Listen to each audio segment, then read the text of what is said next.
I know we talked to you last night, but just kind of now that you've had a little more time to process it, what's the feeling like for you after, seeing what you guys accomplished this season, but also seeing how it ended? Yeah.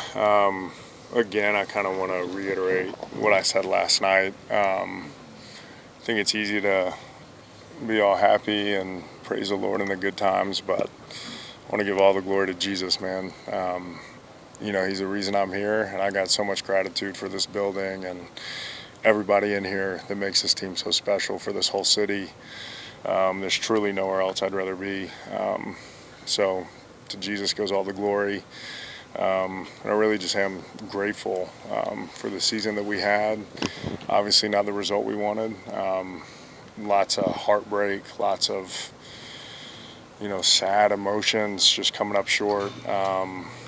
But there's still that those exciting feelings inside that are like, there's more out there. That we'll be back next year, and the future's bright.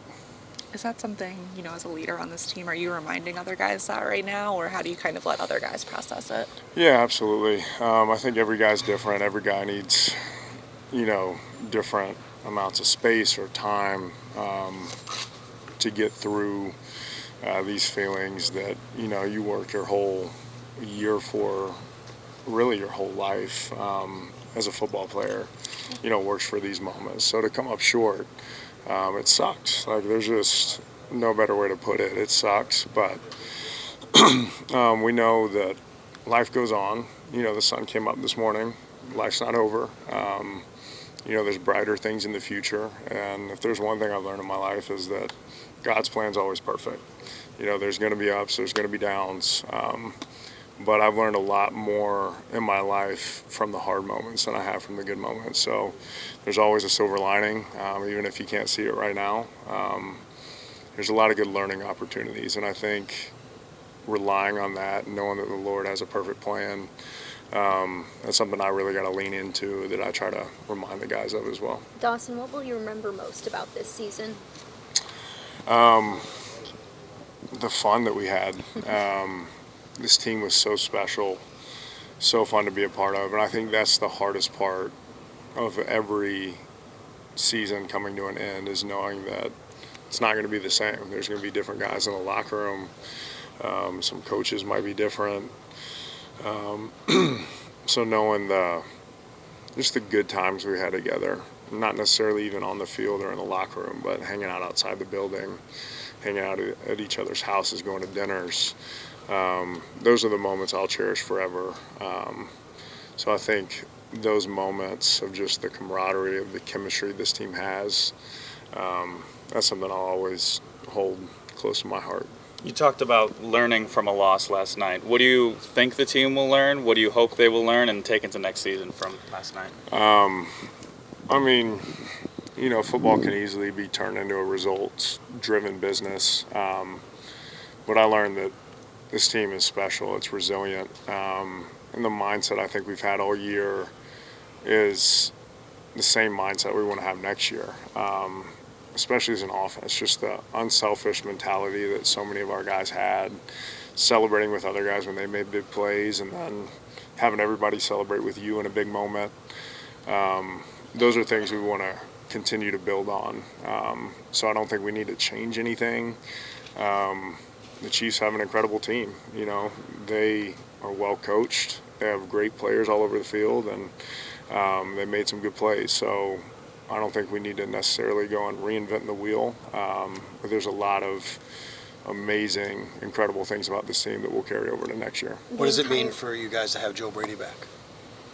Man, Joe is everyone kind of talked about how this year felt different. And I think that stems from Joe in a way. There's pieces of that feeling that come from everywhere in the building, but Joe's mentality of everybody eats, the communication he brought to the table, how he encouraged us to talk to him, how he wanted to pick our brains on stuff, whether it's a game plan or a certain philosophy he had for the week. That two-way street of communication that he cultivated is something that's invaluable. So to have him back, means a ton. I mean, it's been so much fun to play for him, and the energy he brings, just how down to earth he is. Every single dude in this locker room loves him, and he's really just a privilege to play for. So I feel really blessed to play for him. The entire offensive line is set to come back next season. How does that set you guys up for success in 2025? Yeah, I mean, I don't know the exact statistics, but I mean, I feel like they gave up the fewest sacks in the league. 14. I mean, it's got to be some type of record. But just their communication, their chemistry, the way they love each other, the way they hang out outside the building, like I mentioned earlier, it really is special. So knowing those guys are coming back, I mean, we always talk about how the O-line and the D-line are the lifeblood of this team. Everything we do runs through them, controlling the line of scrimmage, protecting Josh, opening up lanes for the run game. We go as they go. There's no one else I'd rather have up there in those starting 5 positions. Reggie Gilliam is set to become a free agent. Why do you want to see him back in Buffalo? Man, I freaking love Reggie. I want to do everything I can to encourage him to come back. Obviously, I don't know how it's going to go upstairs or what that's going to look like. But he's such a team player, too. He buys into the mentality of the selfless, just charismatic nature of the offense as well, doing what he needs to do to help the team win. Invaluable on special teams. Some of the plays, even the plays he made yesterday. He's such an incredible tool for this team. Great guy off the field as well. Praying that he'll be back, but obviously I want what's best for him as well. So if it's somewhere else, I'll be happy for him, but selfishly, I'd really like to have him back. You talked some last night about just making sure you're supporting Dalton, which isn't surprising, but what does that look like over the next stretch of just kind of still encouraging him once you guys leave here? Yeah, I mean, watching that playback, I mean, he's running full speed one direction. Josh had 3 guys in his face and just had to throw up a pop fly, and Dalton had to completely change directions and dive for the ball. The fact he even got contact on the ball is impressive, first of all, and also the dude's been playing on a torn PCL in one leg, and then his other knee, he doesn't even know what's wrong with it because he hasn't had it scanned yet, but it's got so much fluid in it. Like, it's insane what he has played through.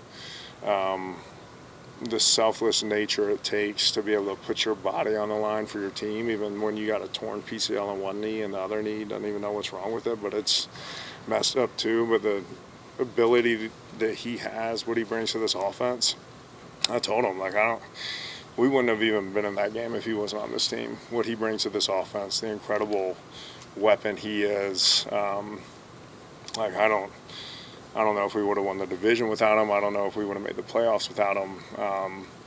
So if he tries to shoulder this as his fault, I'll probably just laugh at him. Like, dude, you gotta, like, you're acting crazy right now. But we all love him. He's such an incredible dude. But he's gonna be all right, and he's gonna be an incredible staple to this team for years to come.